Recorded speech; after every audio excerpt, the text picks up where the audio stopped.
turabasuhuje inshuti bakunzi b'Idendo TV nkuko mumaze kwimenya tugenda tubagezaho amakuru atandukanye.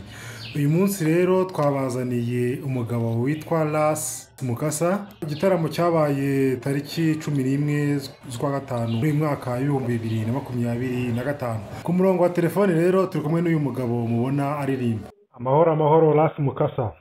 Yes sir. Twahamagaye turi mu kiganiro. Yego. Tubaha ikaze ku Idendo TV. Yego. Wakwibwira neza abadukurikiye amazina yawe kugira ngo bamenye uwo turi kuganira nawe? Nitwa Ras Lion Mukasa. Mvuka Kigali. Yego. Nkaba n'umwe mu batangije itsinda bita Super Muzika muri 87. Yego. Aribyo byatangiye reggae music hano muri iki gihugu.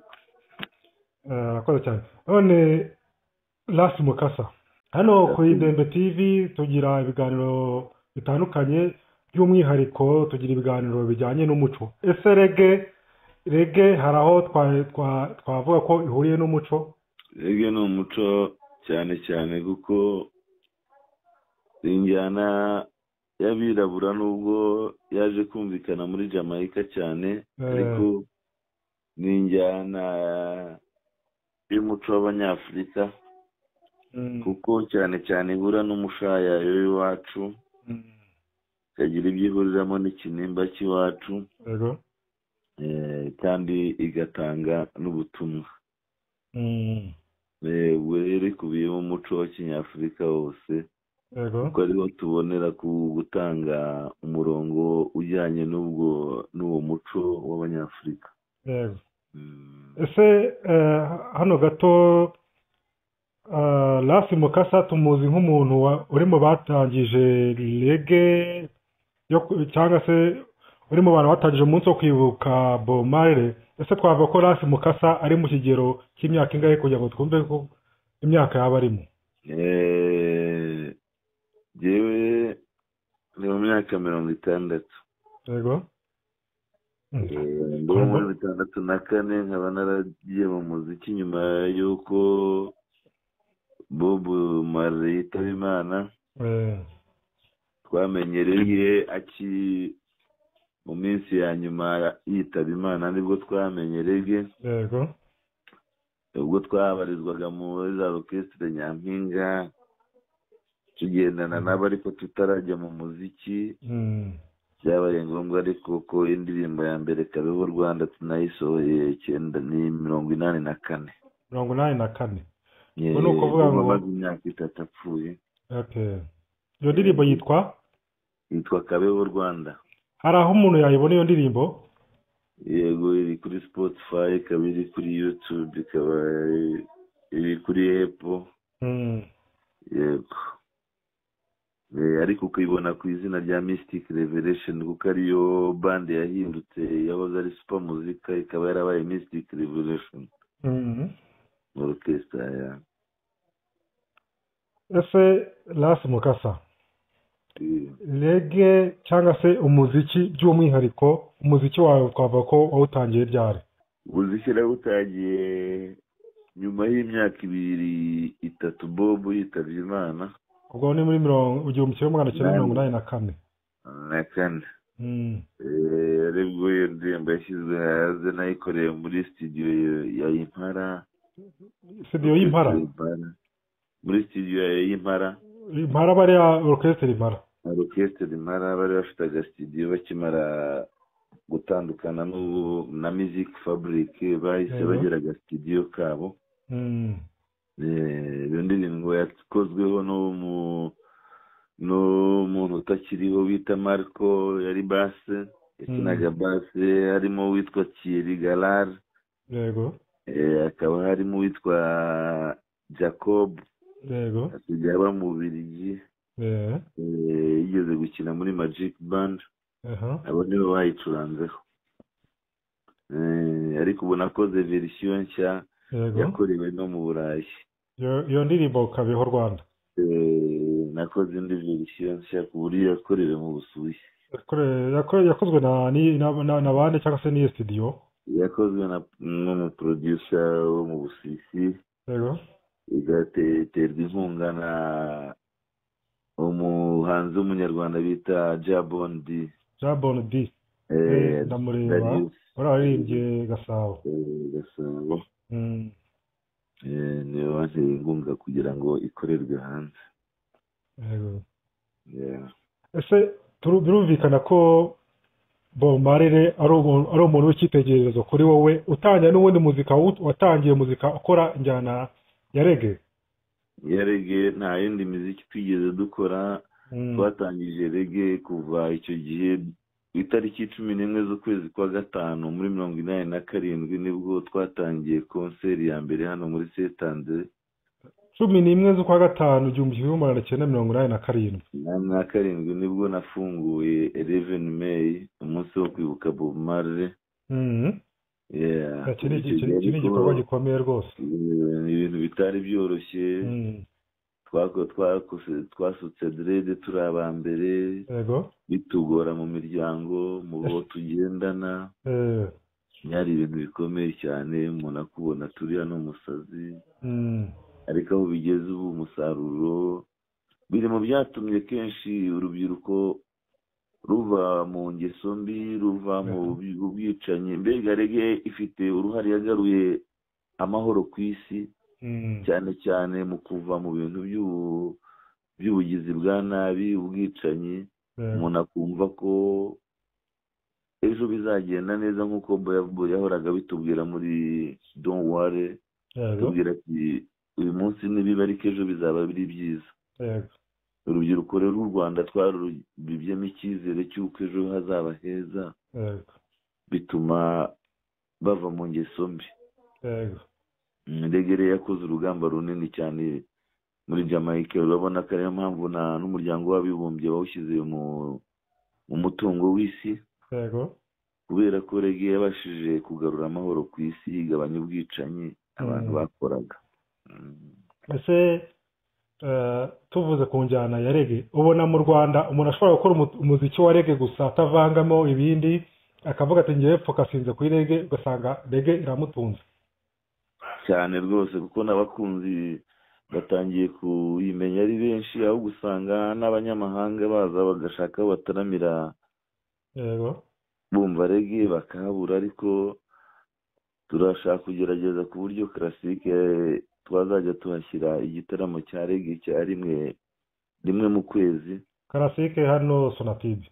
Mu wa kane wa nyuma w'ukwezi tukajya tugira reggae, kuko uwa kane ni umunsi wa reggae ku isi yose.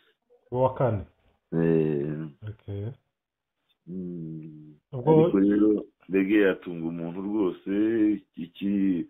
Usanga akenshi biba bisaba ko umuntu yafungura club utitaye ku bagukoresha baguhemba, kuko usanga umuziki kenshi mu Rwanda ugenda uwo ari wo wose usubizwa inyuma na mikoro. Usanga ari n'inganda dufite cyangwa abaterankunga badashora imari muri muzika, kandi ariho n'iyo Visit Rwanda ishingiye. Niba abashyitsi baza kutureba muri iki gihugu kubera Visit Rwanda bagasanga nta bitaramo bihari, ukareba inyamaswa ugahita ujya gutaramira i Bugande, nuko ibitaramo ari bikeya. Abantu bari bakwiye kongera ibitaramo kugira ngo abantu bakomeze kwakira abashyitsi bacu batugenderera. None twongeye tukareba ukuntu mwateguye igitaramo muri 87 cyo kwibuka Bob Marley. Ese muri kiriya gihe kumva ururimi rw'icyongereza byari bimeze bite, ko Bob Marley yakuririmbye mu ndirimbo z'icyongereza kandi mu Rwanda abantu barakunda kwiga igifaransa? Ese ibikoresho mwifashishije mucuranga byabonetse bite? Ibikoresho byaratugoraga ku buryo byasabaga ko ufata n'ibyo utunze mu nzu ukabigurisha kugira ngo ubashe kubona amafaranga yo gukodesha ibyuma ukoresha iyo konseri. kandi ugasanga n'abantu bari bakennye ku buryo twishyuzaga amafaranga 300 icyo gihe. Ariko ugasanga nayo ntaboneka. Ndibuka ko iyo konseri twabuze abantu bishyura, ariko abantu bose twabinjirije ubuntu, barebera konseri ubuntu, none bamanuka bavuga bati ibyo tubonye hano rwose ntabwo bibaho. Ntabwo twari tuzi ko dufite bande mu Rwanda nk'iyi ngiyi icuranga reggae gutya.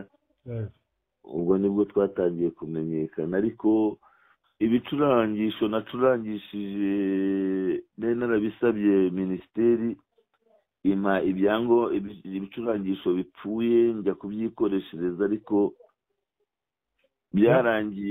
byarangiye witwa Bikindi abinyambuye.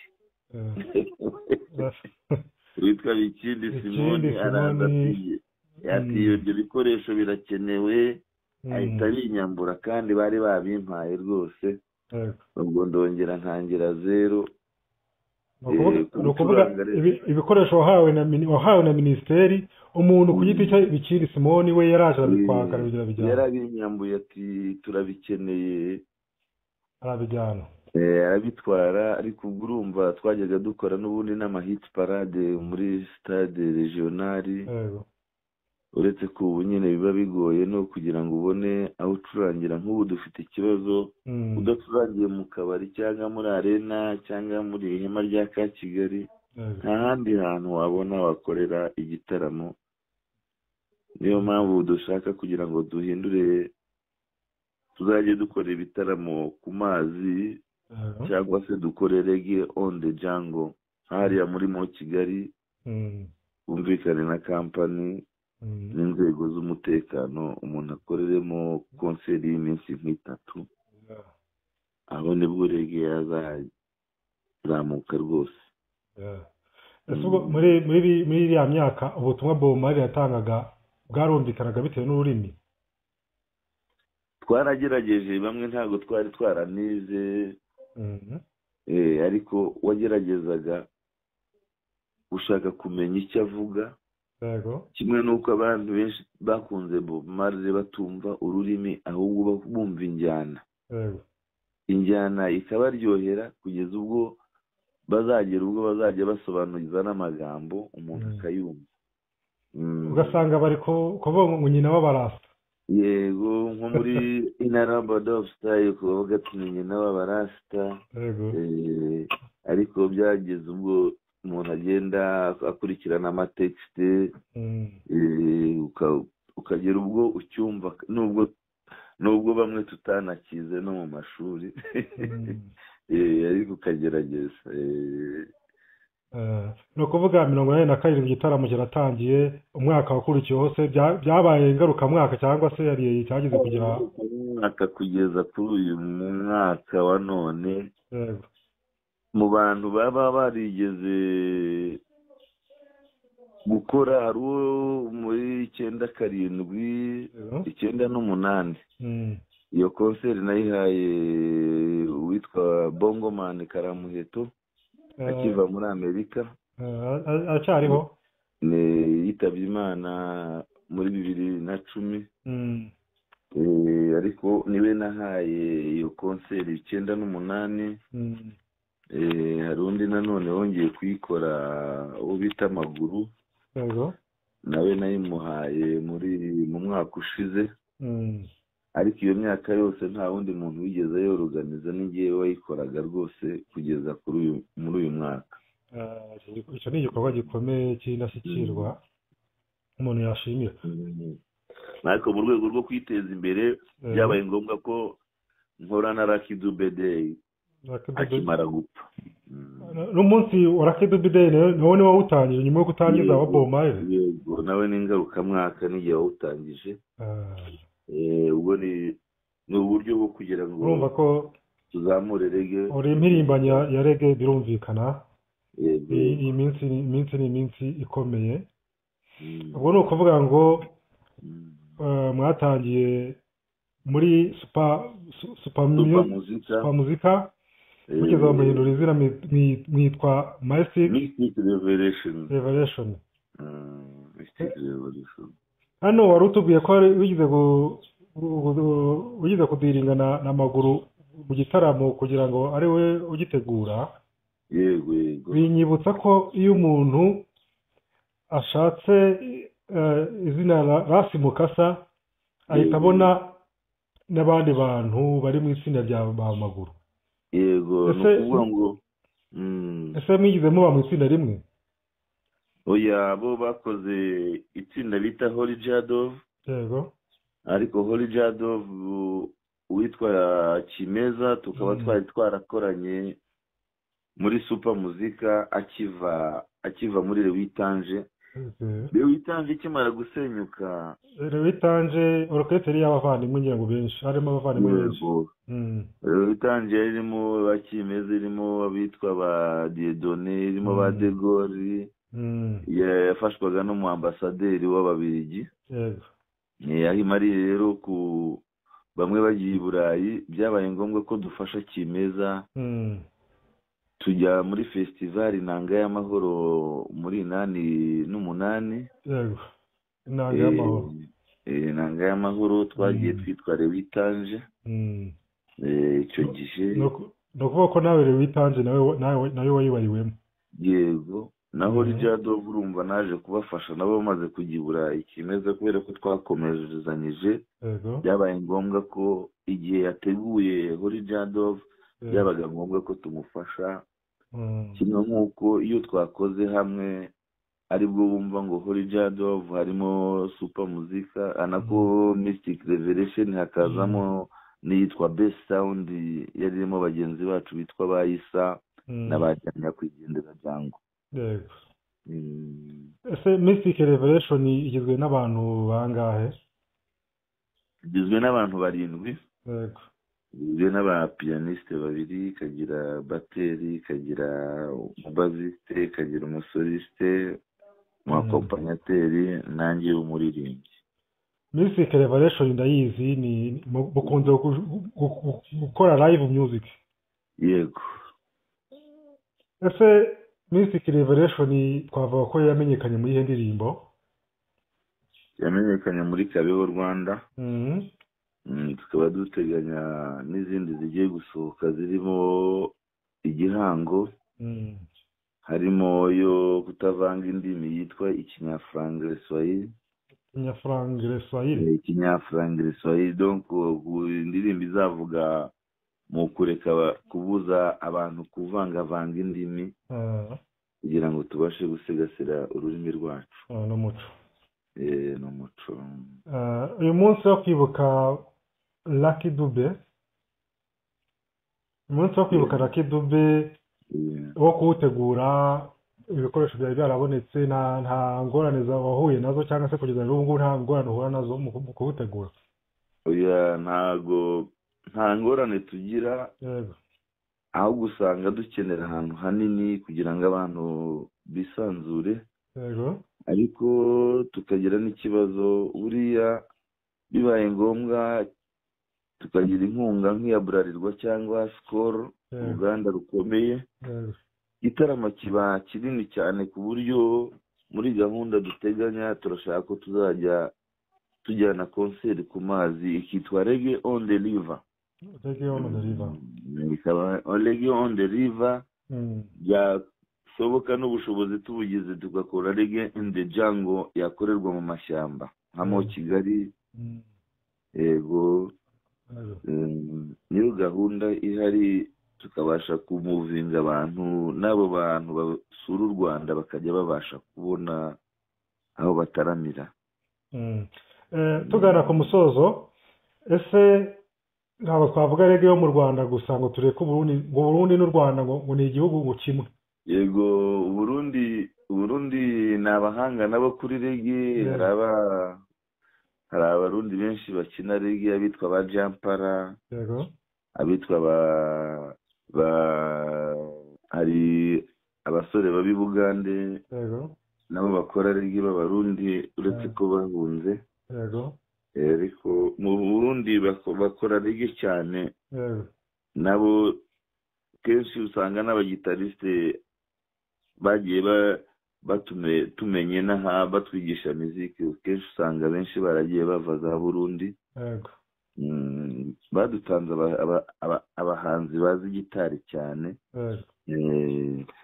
ariko turishimira rege yo muri aka karere, Kenya, Tanzania, u Rwanda, Burundi, Uganda, kuko biri mu byubaka. kandi rege ubundi tuyifata nk'imodoka itransportinga message. Rege ni injyana ijyana hariho hose ubutumwa aho bukenewe. kuko hari abantu benshi bajya banatubona abantu batwuyumvemo, ariko burya nitwe turirimba gospel. Reggae ni gospel kuko iyo tujya guhimba tureba muri Bibiliya, tureba text igomba kugarura amahoro mu batuye isi. Reka tugushimire, wagira ibyo ubutumwa ugenera abafana banyu cyangwa se abakunda live music muri rusange. Ubutumwa nabagezeho ni uko reggae ni ubutumwa bugarura amahoro ku isi, kandi reggae umuntu wese yaba umusaza yaba umwana abasha kuyiyumvamo. Nakanguriraga abanyarwanda rero gukunda iyo njyana. Ubutaha tuzajya tunazibaririmbira mu kinyarwanda kugira ngo bajye bumva ibyo ari byo, ariko n'abakundisha reggae cyane bakajya banagira umwanya wo kwitabira ibitaramo byacu, kuko natwe turabakunda kandi tuba twifuza ko twafatanya mu kubaka uru Rwanda rushya. Murakoze, mugira amahoro y'Imana. Namwe mugira amahoro.